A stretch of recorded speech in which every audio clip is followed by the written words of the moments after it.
창세기 12장 2절 이 구절은 생각만 해도 좋습니다. 읽으면 말할 것도 없습니다. 가만히 천천히 낭독해서 내 목소리가 내 귀에 들리는 것을 느끼면서 마음속으로는 이 말씀이 내 삶에 이루어지는 것을 믿습니다. 이러면서 천천히 소리내서 낭독하면 참 좋습니다. 제가 이 구절을 낭독해서 선포하겠습니다. 지금 예배의 자리에서 이 말씀을 듣는 여러분에게 이 말씀이 이루어지기를 제가 기도하는 마음으로 선포하겠습니다. 우리 회중 여러분들은 믿음으로 받아서 이 말씀의 성취를 삶의 여정에서 구체적으로 경험하기를 바랍니다.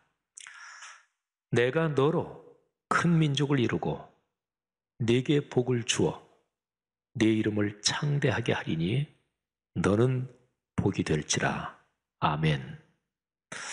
여러분, 이 구절에는 하나님께서 하시는 말씀인데 하나님을 지칭하는 나라는 말이 제일 앞에 나오죠. 그리고 아브라함에게 주시는 말씀이니까 아브라함을 지칭하는 너라는 표현이 4번이나 나와요. 우리 성경 말씀을 읽거나 묵상하거나 설교를 들을 때 바로 성경에 나오는 그 인물 그 자리에 나를 갖다 놓는 거죠. 그래서 내게 주시는 말씀으로 받는 거잖아요.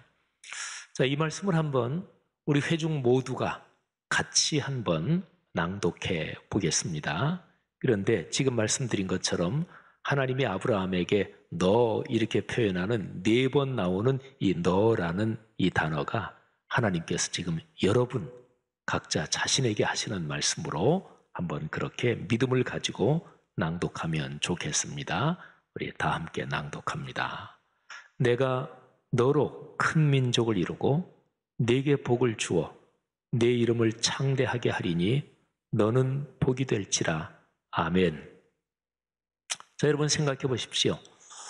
우리가 같이 지금 낭독한 이 구절에서 어느 한 어절이라도 부담되는 것이 혹시 있나요? 혹시라도 기분을 가라앉게 하거나 마음을 어둡게 만드는 단어가 하나라도 있나요? 전혀 없지요. 이 구절은 단어 하나하나가 참 좋고 전체 내용이 감격스럽습니다. 이 말씀을 믿음으로 받는 사람마다 이 말씀의 복을 누릴 것을 믿습니다. 한국 교회에서 전에 많이 쓰던 개역 성경, 거기에서는 창세기 12장 2절 이 구절 뒷부분을 복의 근원이 될지라 이렇게 번역했습니다. 근원이란 단어가 들어가서 아주 멋진 또 그림 언어가 되기도 합니다. 그러나 지금 요즘 대개들 교회에서 대부분 쓰고 있는 개역 개정판 성경인데요. 여기에서는 복이 될지라 이렇게 번역했지요. 차이가 좀 있지요. 히브리어 원어로 하면 복이 될지라 이게 정확합니다. 하나님께서 아브라함에게 아브라함이 소유할 수 있는 어떤 복을 주신다는 것이 아닙니다. 아브라함의 존재 자체를 복이 되게 하신다는 뜻입니다. 그러니까 소유의 증대가 아니라 존재의 변화입니다. 자, 이 멋진 구절을 조금 다른 각도에서 번역할 수 있습니다. 역시 쭉 똑같고 뒷부분이 좀 다른데요. 독일어 성경 참 좋은 번역입니다. 쥐리히 번역 성경이 다음과 같이 옮겼습니다. 내가 너로 큰 민족을 이루고 네게 복을 주어 네 이름을 창대하게 할 것이고, 여기까지는 똑같아요. 네 이름이 축복의 언어가 될 것이다. 자, 아브라함이 복 있는 사람이 되어서 살고 그 이후로 사람들이 누구를 축복할 때면 아브라함의 이름을 말하면서 축복한다. 이제 그런 얘기입니다. 아브라함처럼 복을 받으세요. 아브라함의 축복을 주세요. 그러니까 말하자면 축복의 대명사 아브라함의 이름이 그렇게 된다는 거지요. 이름과 그 이름을 가진 사람, 이름과 사람은 뗄 수 없습니다.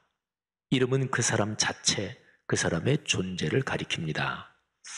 그렇다면 이 쥐리히 성경 번역도 복이 될지라 이것과 맥을 같이 합니다. 그러면서 이 번역은 좀 더 구체적인 상황을 떠올리게 합니다. 예를 들겠습니다. 어떤 사람이 자기 아들 또는 자기 딸을 위해서 기도하는데 다음과 같이 기도합니다. 하나님께서 우리 귀한 아들, 우리 귀한 딸에게 아브라함과 같은 믿음을 주시고 아브라함이 받은 복을 주시기를, 삶의 어려움이 있더라도 아브라함처럼 하나님 손을 꼭 잡고 이겨내어 큰 복을 누리기를 기도합니다. 아멘. 자, 예를 들어서 이런 기도를 자녀를 위해서 드리는 아버지는 아브라함, 그러니까 복에 대해서 이런저런 세부적인 사항이 많겠지만 아브라함이 받은 복만 받으면 그러면 모든 복이 다 되는 거지, 이런 얘기지요. 아브라함 이후에 사는 사람들에게 아브라함이 복의 대명사가 됩니다. 아브라함을 보통 믿음의 조상이라고 말하는데 이와 더불어 반드시 언급해야 하는 것이 복의 조상입니다. 그러니까 아브라함은 믿음의 조상이요 복의 조상이지요. 시편 72편 17절에 다윗의 기도가 나와요. 성령의 감동으로 다윗이 기도를 올립니다. 그런데 이 기도문을 보면 어떤 이름이 축복의 대명사가 된다는 것이 무엇인지를 잘 알 수 있습니다. 그리고 이 구절은 성경 전체의 흐름에서 창세기 12장 2절과 연관됩니다. 그러니까 다윗이 성령의 감동으로 이 기도를 드릴 때 창세기 12장 2절 그 구절을 인용한 것이라고 볼 수 있습니다. 다윗, 하나님의 사람, 그 사람에게 성령께서 강하게 역사하신 거지요. 자, 들어보십시오. 그의 이름이 영구하며 그의 이름이 해와 같이 장구하리로다. 사람들이 그로 말미암아 복을 받으리니 모든 민족이 다 그를 복되다 하리로다. 아멘.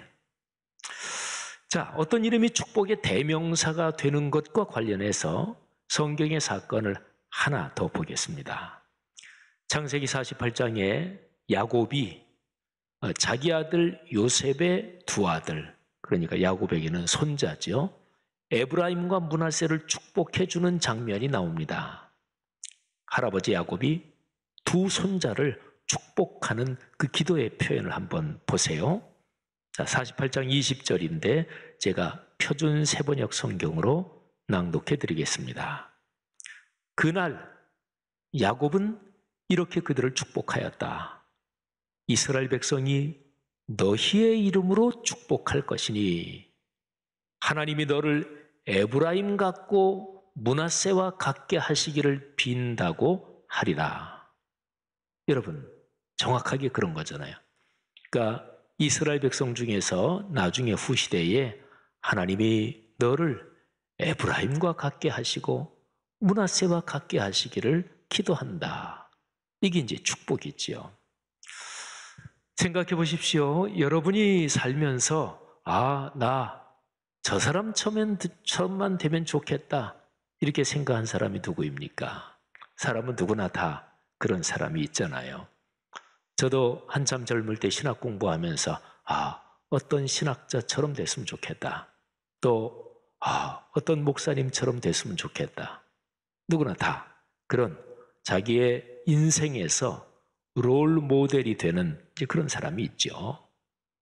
또는 어느 부모나 다 그렇지만 여러분의 자녀를 기르시면서 내 자녀가 저 사람처럼 성공하고 존경받으면 좋겠다 생각하는 그 사람이 누구입니까? 하나님 신앙의 역사에서 진실한 믿음으로 살려는 사람들에게 아브라함이 바로 그렇게 축복의 대명사가 됩니다. 사랑하시는 여러분, 여러분의 삶과 인생이 또 여러분의 자녀와 후손이 아브라함 같기를 주의 이름으로 축복합니다. 호랑이는 죽어서 가죽을 남기고 사람은 죽어서 이름을 남깁니다. 이름은 그 사람의 존재와 같은 뜻입니다.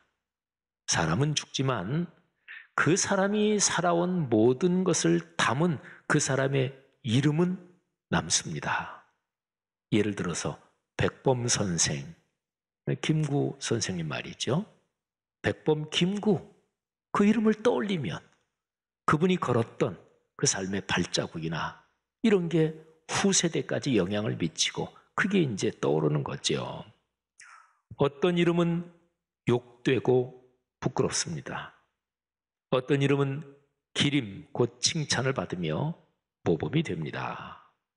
자, 그런데요, 사람은 죽어서만이 아닙니다. 살아있는 사람도 마찬가지입니다. 여러분이 아는 어떤 사람 또는 어떤 이름을 한번 이렇게 떠올려 보십시오. 그 사람에 관한 인상이 금방 생각이 날 것입니다. 아유, 인품이 훌륭한 사람, 잘생긴 사람, 아우, 친절한 분, 에이, 참 잘난 척 많이 하는 사람, 인색한 사람, 지식이 많은 사람, 아유, 어쩌면 그렇게 아는 게 많은지 몰라, 백과사전이야. 그런 사람 있잖아요. 맨날 죽겠다고 타령하는 사람, 그런 사람도 있어요. 내가 떠올리는 어떤 사람, 그리고 그 사람에 대한 인상, 이거 말고 한번 뒤집어 보십시다. 다른 사람이 나를 생각할 때 어떤 인상을 떠올릴까요? 가장 먼저 나를 생각하면서 다른 사람들이 떠올리는 생각은 무엇이겠습니까? 근데 다른 사람이 나를 이렇게 생각한다. 누구 그러면 제일 먼저 이런 생각 떠오른다. 그런데 내가 예를 들어서 그 얘기를 들었어요. 듣고 나서 아닌데? 나 그런 사람 아닌데? 이런 경우 있겠죠. 네, 많습니다. 그럴 때는 누구 말이 더 맞을까요? 나야, 내가 생각하는 게 더 맞지? 아닙니다. 그러니까 신앙인격, 사람 대비 굉장히 깊고 그리고 굉장히 성숙한 사람이 아니면 자기가 자기를 판단하는 것은 맞는 경우가 그렇게 많지 않습니다. 남이 판단이 더 정확한 경우가 많습니다. 자, 아무튼요. 다른 사람이 나를 생각할 때 제일 먼저 어떤 인상을 떠올릴까? 그런 생각은 우리 살아가면서 아주 좋은 훈련이겠죠. 창세기 12장 2절 말씀, 이 멋진 구절은요, 1절에 토대를 두고 있습니다. 1절, 내 고향과 친척과 아버지의 집을 떠나 내가 네게 지시할 땅으로 가라. 그러니까 1절은 비움이에요. 그러니까 12장 2절은 1절의 비움에 근거해서 하나님께서 아브라함에게 채워주신다는 약속입니다. 2절을 한 단어로 하면 채움입니다. 1절은 비움, 2절은 채움. 하나님은요, 본디 하나님을 여러 가지로 표현할 수 있고 또 하나님의 속성 이런 거를 신학적으로도 얘기합니다만은 그 여러 가지 중에서 아주 중요한 것이 하나님은 본디 채우시는 분이십니다. 좋은 것으로 채우시는 분입니다. 자, 창세기의 창조 이야기를 조금 생각해 볼까요? 창조는 하나님께서 채우시는 이야기, 이게 창조 이야기예요. 창세기 1장 1절 2절을 한번 들어보십시오.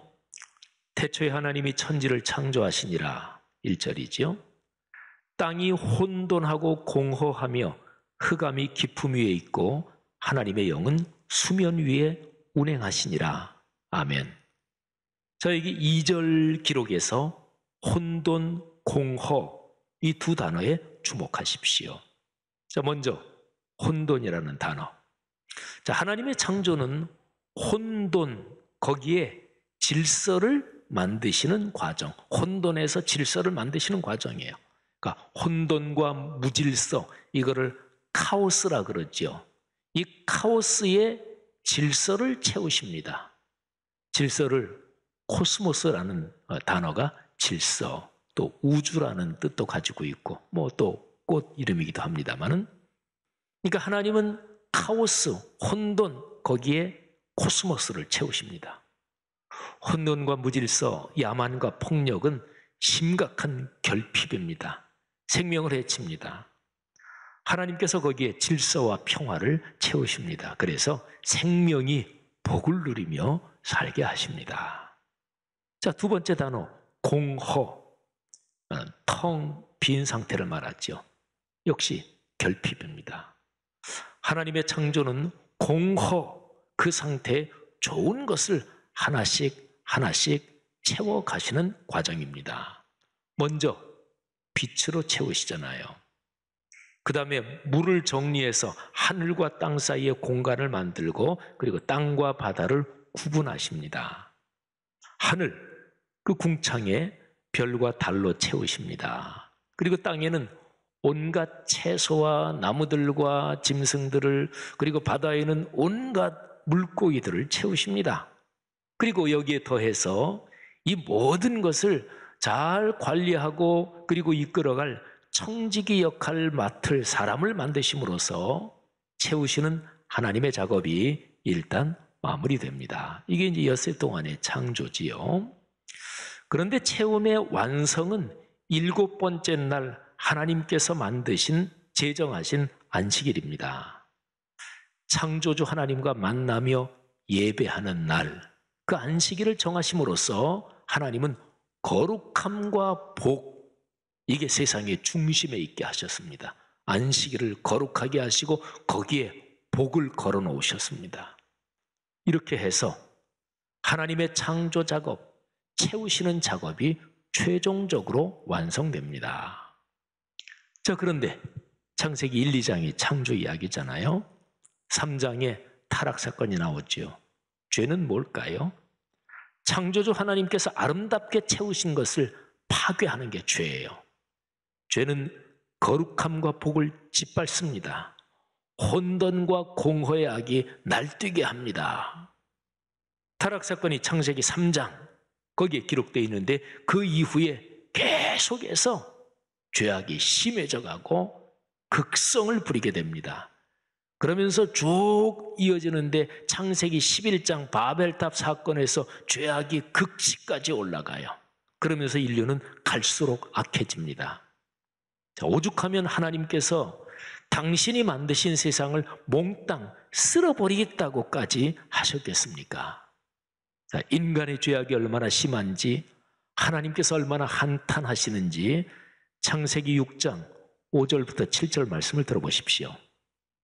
여호와께서 사람의 죄악이 세상에 가득함과 그의 마음으로 생각하는 모든 계획이 항상 악할 뿐임을 보시고 땅 위에 사람 지으셨음을 한탄하사 마음에 근심하시고 이르시되 내가 창조한 사람을 내가 지면에서 쓸어버리되 사람으로부터 가축과 기는 것과 공중의 새까지 그리하리니 이는 내가 그것들을 지었음을 한탄함이니라 하시니라. 아멘.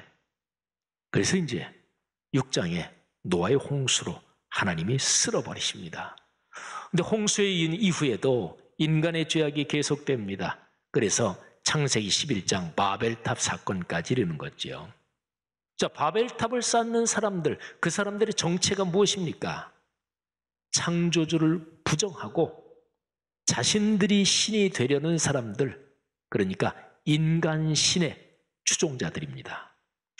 자, 그 집단의 힘이 인간신을 추종하는 그 인간세계의 가치관, 사고방식, 삐뚤어진 인생관이 그 힘이 얼마나 강해졌는지, 또 하나님께서 그들의 행태를 얼마나 심각하게 생각하셨는지 한번 보십시오. 창세기 11장 5절 6절입니다. 여호와께서 사람들이 건설하는 그 성읍과 탑을 보려고 내려오셨더라. 여호와께서 이르시되 이 무리가 한 족속이요 언어도 하나이므로 이같이 시작하였으니 이후로는 그 하고자 하는 일을 막을 수 없으리로다. 하나님이 무지무지하게 심각하게 생각하신 거예요. 오죽하면 현황이 어떤지 보려고 내려오셨겠어요. 하나님께서 어떻게 해결하시나요? 자, 이어지는 3절, 7, 8, 9절입니다. 자, 우리가 내려가서 거기서 그들의 언어를 혼잡하게 하여 그들이 서로 알아듣지 못하게 하자 하시고 여호와께서 거기서 그들을 온 지면에 흩으셨으므로 그들이 그 도시를 건설하기를 그쳤더라. 그러므로 그 이름을 바벨이라 하니 이는 여호와께서 거기서 온 땅의 언어를 혼잡하게 하셨음이니라. 여호와께서 거기서 그들을 온 지면에 흩으셨더라. 아멘. 생각해 보세요. 하나님의 창조는 혼돈에서, 카오스에서 질서, 코스모스를 만드신 거잖아요. 그러신 하나님께서 오죽하면 혼잡하게 하는 방법, 혼돈에 빠지게 하는 방법을 사용하셔서 그들을 치셨겠습니까? 자, 이런 상황, 인류의 죄악이 극치로 치닫는, 하나님을 대적하고 인간신 추종자들이 엄청난 권력을 가지게 되는 이런 상황에서 하나님께서 근원적인 해결책을 계획하십니다. 죄악과 혼돈과 공허를 근원적으로 해결하실 그 어떤 구원의 계획을 세우시고 본격적으로 시작하십니다. 그리고 그 일의 시작에 아브라함을 부르십니다. 바벨탑 사건을 해결하려고 하나님은 잠시 내려오셨는데 이 구원의 근본 계획에서는 하나님께서 아예 사람 몸을 입고 이 세상에 내려와서 사신다, 이런 계획까지 들어 있습니다. 바로 예수 그리스도께서 오시는 사건, 성육신 사건이죠. 성경의 전체적인 맥락에서 아브라함은 예수 그리스도에 이어집니다. 하나님께서 아브라함에게 주신 믿음과 복은 예수 그리스도, 그분의 삶, 그분의 십자가에서 완성됩니다. 창세기 12장 2절에 기록된 그 채움의 복은 궁극적으로 말하면 예수 그리스도께서 우리에게 오시는 것으로 연결돼요. 예수 그리스도 부활 승천하신 후에 성령님께서 우리의 마음에 오시는 것에 연결됩니다. 예수님께서 가르치신 모든 말씀은 사실은 초점이 여기에요. 그 중에 두 개만 한번 볼까요? 예수님이 가르치신 말씀 중에서 사람들이 야, 이건 진짜로 이해하기 힘들다, 심지어는 예수님을 따르던 사람들까지도 야, 이상한 얘기네, 요즘으로 말하면 혹시 이단 아니야? 뭐 이런 느낌을 가지게 하는 그런 내용이 요한복음 6장 48절 이하에 있어요. 제가 조금 이따 읽어드릴 텐데, 근데 그 뜻이 뭐냐? 주님께서 우리 마음에 오신다, 그 얘기를 하는 거예요. 그 다음에 요한복음 15장 1절부터 쭉 보면 저 유명한 포도나무와 가지, 오늘 우리가 회중찬송 두 번째 곡이 바로 그 가사가 들어있잖아요. 포도나무와 가지, 이것도 역시 뜻이 같아요. 주님께서 우리 마음에 오신다, 우리와 같이 사신다, 이런 뜻입니다. 자, 이 두 곳에서 중요한 부분만 제가 한번 읽어드리겠습니다. 먼저 요한복음 6장입니다. 이해하기 힘들다고 말씀드린 내가 곧 생명의 떡이니라. 나는 하늘에서 내려온 살아있는 떡이니 사람이 이 떡을 먹으면 영생하리라. 내가 줄 떡은 곧 세상의 생명을 위한 내 살이니라 하시니, 예수께서 이르시되 내가 진실로 진실로 너희에게 이르노니 인자의 살을 먹지 아니하고 인자의 피를 마시지 아니하면 너희 속에 생명이 없느니라. 내 살을 먹고 내 피를 마시는 자는 내 안에 거하고 나도 그의 안에 거하나니 살아계신 아버지께서 나를 보내심에 내가 아버지로 말미암아 사는 것 같이 나를 먹는 그 사람도 나로 말미암아 살리라. 네, 그 당시 사람들이 어려웠다고 생각할 만하죠, 그죠? 나를 먹으라, 이런 얘기니까. 자, 그 다음에 요한복음 15장, 이거는 어렵진 않아요. 비유적인 건데 참 포근합니다. 내 안에 거하라. 나도 너희 안에 거하리라. 가지가 포도나무에 붙어 있지 아니하면 스스로 열매를 맺을 수 없음 같이 너희도 내 안에 있지 아니하면 그러하리라. 나는 포도나무요 너희는 가지라. 그가 내 안에 내가 그 안에 거하면 사람이 열매를 많이 맺나니 나를 떠나서는 너희가 아무것도 할 수 없음이라. 너희가 내 안에 거하고 내 말이 너희 안에 거하면 무엇이든지 원하는 대로 구하라. 그리하면 이루리라. 아멘. 사랑하는 형제 자매들, 성도 여러분들이요, 하나님께서 창세기 12장 2절의 말씀을 그리스도 예수 안에서 우리 그리스도인들에게, 여러분에게 이미 주셨습니다. 여러분의 마음에 성령 하나님이 계십니다. 하나님께서 우리 삶의 여정에 함께 하십니다. 하나님께서 아브라함에게 약속하신 위대한 체험의 약속을 삶의 현장에서 넉넉하게 믿음으로 누리십시오.